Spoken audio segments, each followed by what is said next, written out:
El rey emérito es un corrupto y esto es algo probado. Si no está en la cárcel y si no ha sido condenado es porque disfrutaba de inviolabilidad constitucional.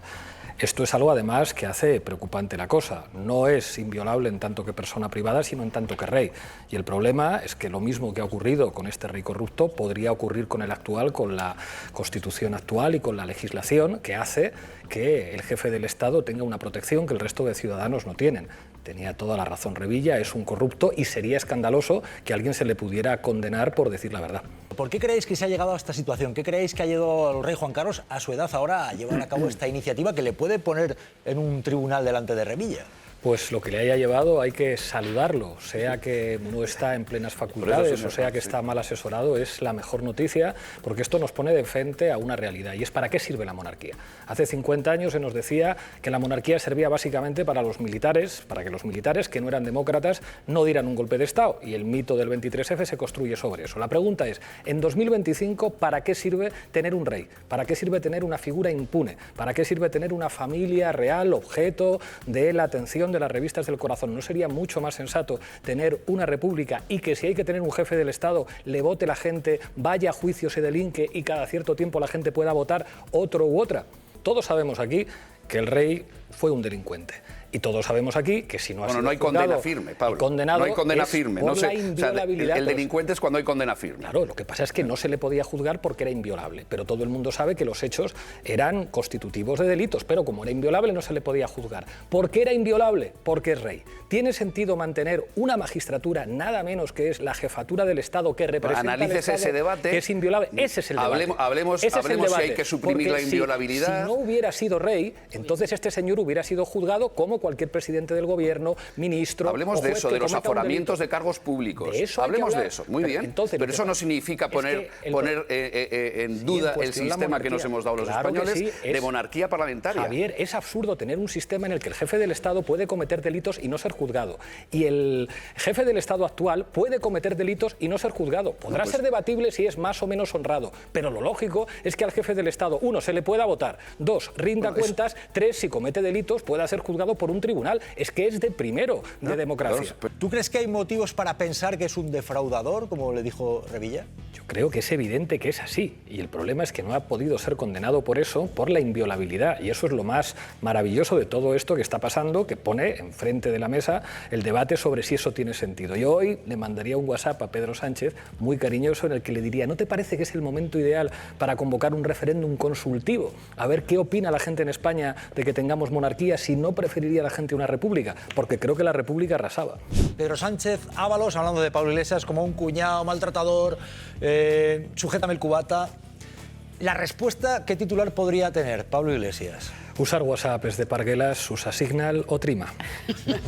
¿Estás llamando Parguela al presidente del gobierno y a Ábalos? Fíjate, ya está como Iglesias responde al insulto. Oye, Signal le fue muy mal en Estados Unidos. Es así, o sea, le voy a decir Parguela. Mucho mejor usar Trima. Hay aplicaciones de mensajería mucho más seguras que WhatsApp. No hay que usar WhatsApp para conversaciones cuando eres presidente del gobierno o ministro. Es grave, maltratador, ¿por qué? No, porque esto es, Tellado decía, oye, es lo que remarcaba, esto es serio. Maltratador, ¿por qué?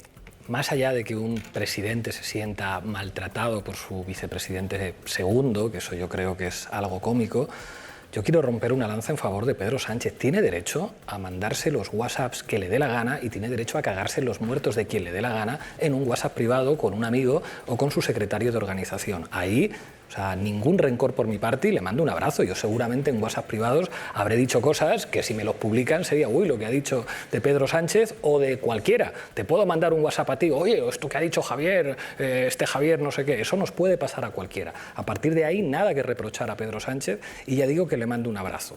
Yo creo que lo interesante de los WhatsApps es la parte política. Lo de los desahucios, vamos, se lo contaré a mis hijos.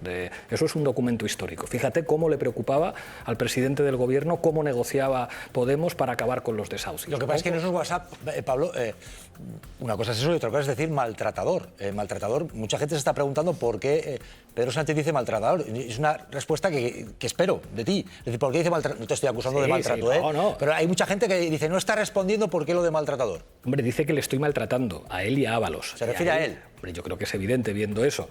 Ahí hay una parte cómica. O sea, es como, tío, eres el presidente del gobierno. O sea, no puedes ser tan blandito. No puedes decir, ay, el vicepresidente segundo me maltrata. Es como, por favor.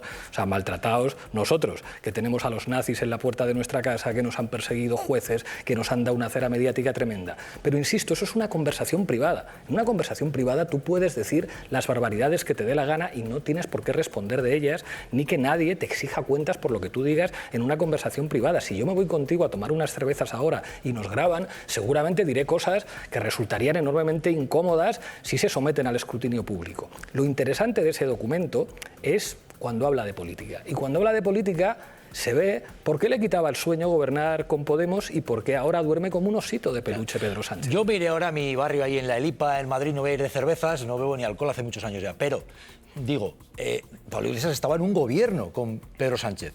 ¿Y cómo se siente Pablo Iglesias al ver que Pedro Sánchez estaba poniendo mensajes diciendo que estamos hablando de un vicepresidente que era un cuñado, estulticia? Más allá del abrazo que le quieras enviar a Pedro Sánchez, que oye, eres libre. Pero quiero decir, ¿cómo se siente alguien diciendo, oye, estaba en un gobierno y el jefe del gobierno decía que era un cuñado? Yo tampoco soy santo. O sea, cuando negociaba con Pedro Sánchez y salía de la negociación y mandaba un mensaje a mis compañeros, podía cagarme en los muertos de Pedro Sánchez, de este tío lo que me está diciendo, porque es un ámbito de trabajo privado. Esto es como los futbolistas. O sea, los futbolistas se pueden cagar en la puñetera madre del rival y, sin embargo, cuando termina el partido se dan un abrazo y somos profesionales, jugamos al fútbol, pero en el campo hay codazos, hay empujones y hay situaciones de tensión. Eso es normal en la política, normal en el ámbito laboral. El problema es que eso tiene que quedar, lógicamente, de puertas para adentro y uno tiene derecho a desahogarse con un amigo o con su secretario de organización. Y en ese sentido creo que no es justo juzgar a Pedro Sánchez por lo que dice en unos chats privados, por mucho que insulte. Lo interesante de esos chats privados es cuando habla de política de verdad. Y cuando habla de política de verdad, pues yo no puedo más que sentir orgullo de, bueno, pues que todo el mundo vea cómo negociábamos y cómo se puede estar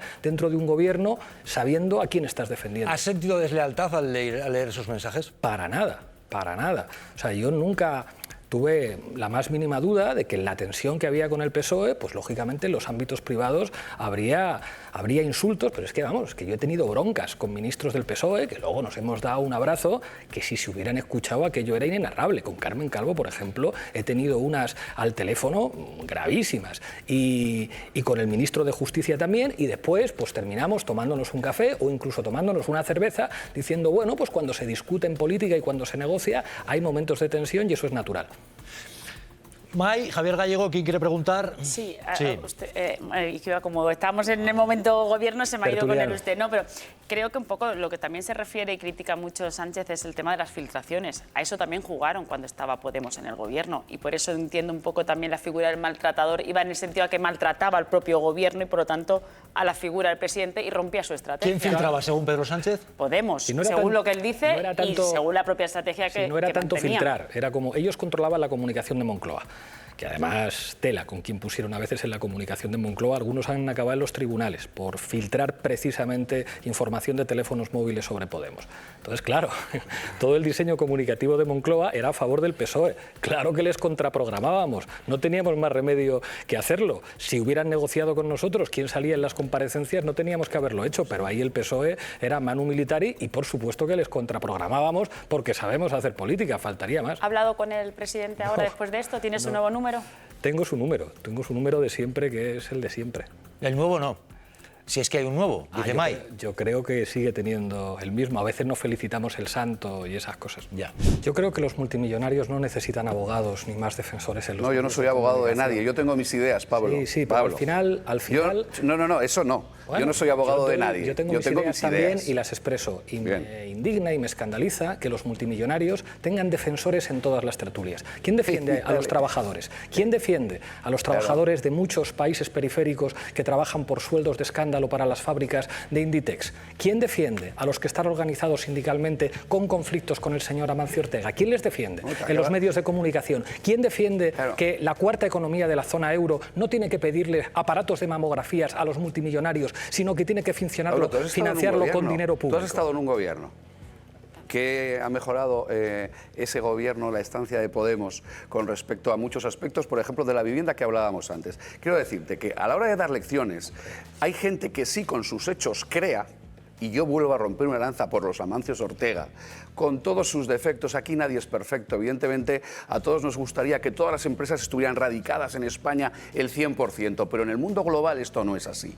Y en este mundo del siglo XXI cada vez va a ser más difícil. Por tanto, hay gente que desde la nada, desde niño, creándose a sí mismo, esforzándose, ha creado lo que ha creado, y yo quiero que se vaya menos contra los ricos para que intentemos que haya menos pobres. ¿Sabes lo que Nadie defiende a los ricos, ¿sabes lo que pero yo no voy a criticar a los que han creado riqueza, lo que hay que intentar que haya menos pobres. ¿Sabes lo que conseguimos crear desde esas el gobierno? Condiciones. Una cosa que hay millones de ciudadanos que saben en este momento, que el salario mínimo interprofesional estuviera por encima de los 1.000 euros. La primera negociación la llevé yo en persona, con Pedro Sánchez. Ni 10.000 Amancios Ortegas consiguen que en este país estuviera el salario mínimo interprofesional por encima de los 1.000 euros.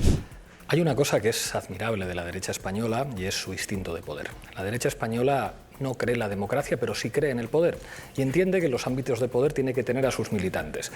Un ejemplo muy evidente, aquí estamos en Televisión Española y hay gente que piensa distinto. En Telemadrid no se vería la parte que estamos aquí a tu derecha con opiniones como las que mantenemos aquí. La derecha coloca a sus militantes en las élites de la judicatura. La derecha coloca a sus militantes en las empresas. La derecha entiende que el Estado es un terreno de poder. Claro, el problema es que el PSOE abre espacios a esa derecha. ¿Cómo con esta derecha salvaje, como decía Rufián con razón, tú negocias con ellos un reparto del Consejo General del Poder Judicial en el que te hacen la 13-14 y lo vuelven a controlar? ¿Cómo negocias con esta derecha llegar a acuerdos de Estado cuando ellos no harían jamás el equivalente si estuvieran en posiciones de poder? Yo creo que a esta derecha hay que enfrentarle con una actitud de poder equivalente a la que ellos tienen. O sea, yo creo que hay pruebas ya suficientes para entender lo que la derecha representa cuando toca poder. Y hay muchas experiencias en la historia. Cuando la derecha ve que ganan las elecciones quien no le gusta, les acusa de dictadores. Ojo, no solamente nos lo dijeron a nosotros, se lo dicen a Pedro Sánchez, que el hombre es más de centro que Adolfo Suárez. Yo recuerdo perfectamente al presidente del Tribunal Superior de Justicia de Castilla y León diciendo: el gobierno de España no es legítimo porque el vicepresidente segundo es comunista. Eso es la derecha española. Les funciona la democracia si ganan ellos. Cuando no ganan ellos, dicen que el gobierno no es legítimo y que tenemos una dictadura. Y eso es la derecha en España, la derecha en Chile. En esto de la vivienda es donde está el WhatsApp de Pedro Sánchez a Ábalos más importante. Porque le dicen: no habrás negociado con Iglesias lo de los desahucios porque este tema es estratégico. Aquí es donde está la madre del cordero. Aquí había una parte de un gobierno cuando estaba Podemos que se atrevía a ir a por los rentistas, a ir a por los bancos y a plantear que había que regular el mercado del alquiler. Si haces eso, tienes a toda la patronal inmobiliaria que riega de subvenciones a buena parte de los medios de comunicación privados en este país en contra. Los mismos que ponen anuncios de: señora, si baja usted a comprar la compra, va a venir una ocupa y le va a quitar la vivienda, son los que le dicen que su enemigo no es ni el rentista, ni el banco, ni el gran fondo buitre que está comprando su vivienda, sino que el enemigo es el pobre. Ese es el tema crucial. Ya, de lo que este pasa, país, Pablo Iglesias, sí se os puede reprochar, que nos reproche. Estuvisteis en el gobierno y el problema de la vivienda sigue siendo un problema en aumento.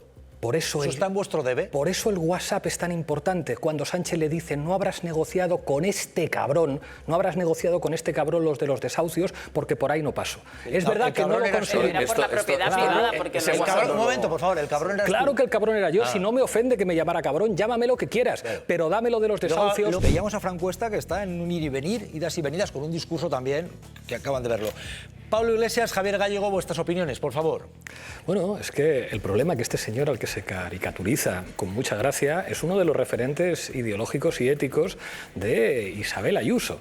Y eso pues significa lo que quiere hacer la derecha con la televisión, lo que quiere hacer la derecha con la cultura y cómo entienden ellos que hay que actuar con las mujeres, porque en realidad lo que estaba diciéndose en la parodia es el discurso de la derecha y, por desgracia, no solamente de la derecha, con respecto al feminismo, con respecto al solo sí es sí, con respecto a todos los avances que están trayendo las feministas en nuestro país.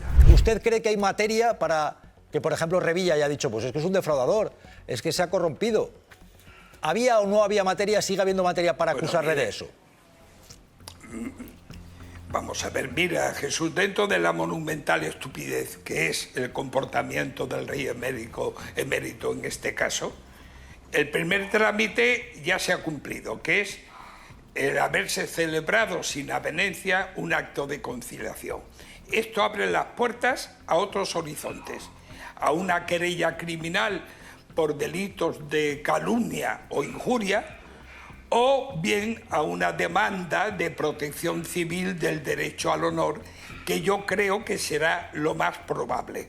Lo deseable que sería que el rey emérito desistiera de esta estupidez, que bien, ya ha obtenido el acto de conciliación sin avenencia, ya ha asustado al colectivo que pudiera criticarle, pero debería de abstenerse. ¿Por qué?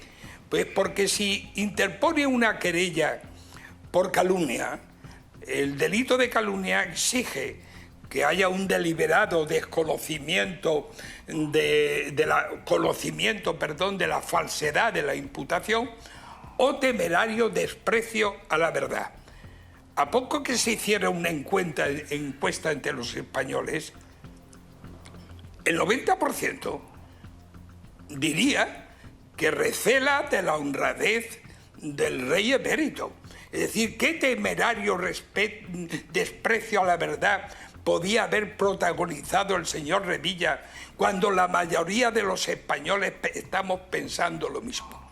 Pero es que además, el rey emérito se iba a meter en un terreno muy peligroso, porque si presenta una demanda civil como si una querella por calumnia, el abogado del señor Revilla va a pedir la declaración del rey emérito. Y tanto si la presta personalmente concurriendo a la presencia judicial, como si lo hace a través de videoconferencia, se va a divertir de lo lindo. ¿Por qué? Se va a arrepentir del día en que... ¿Cómo que por qué? Porque le van a hacer preguntas muy sugestivas.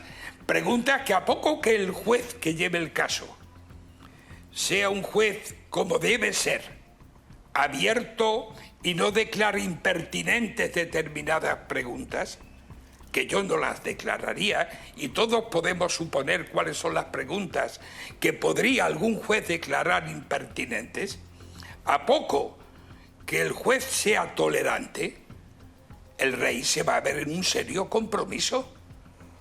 Pero es que esto es un absurdo.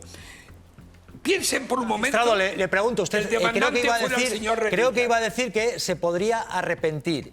Y se podría arrepentir, no sé si usted quiere decirlo, claro, que se quiere arrepentir, pero ¿por qué? Diga, por ejemplo, una pregunta que le pondría en un compromiso al rey emérito. Hombre, porque por ejemplo, oiga, ¿es usted un defraudador fiscal? Claro. ¿Qué respondería el rey? No.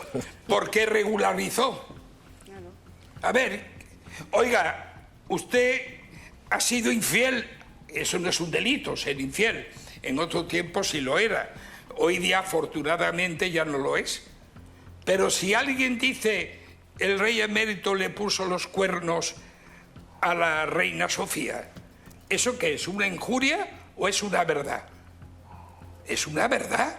Le pueden hacer tantas preguntas si el abogado del señor es lo suficientemente enérgico que el rey va a arrepentirse del día que puso la demanda.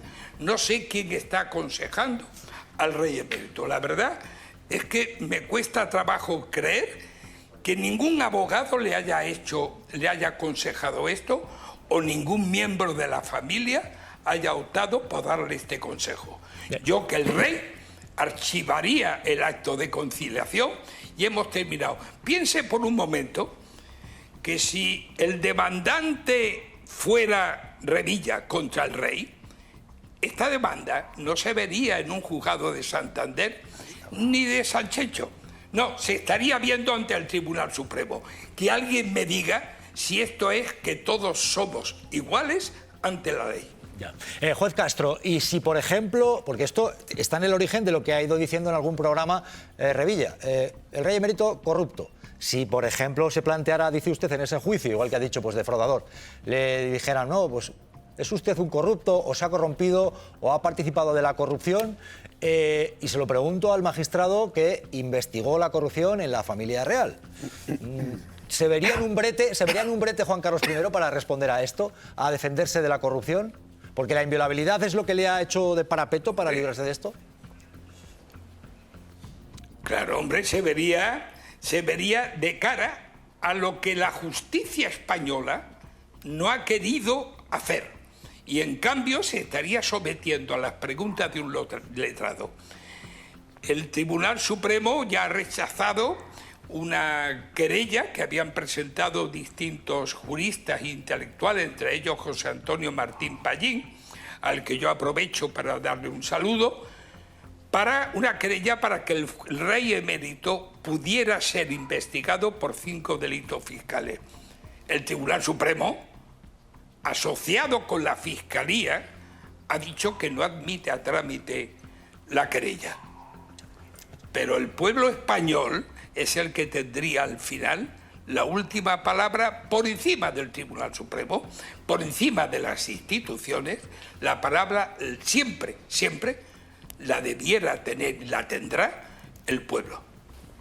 Bueno, pues juez Castro, muchas gracias por su atención y muchísimas gracias por la valentía de lo que dice, de lo que investigó. Y en esto estamos. Magistrado, cuídese, muchas gracias y siempre un placer contar con alguien que se atribuye. Vale, gracias a ti, Jesús. Enhorabuena.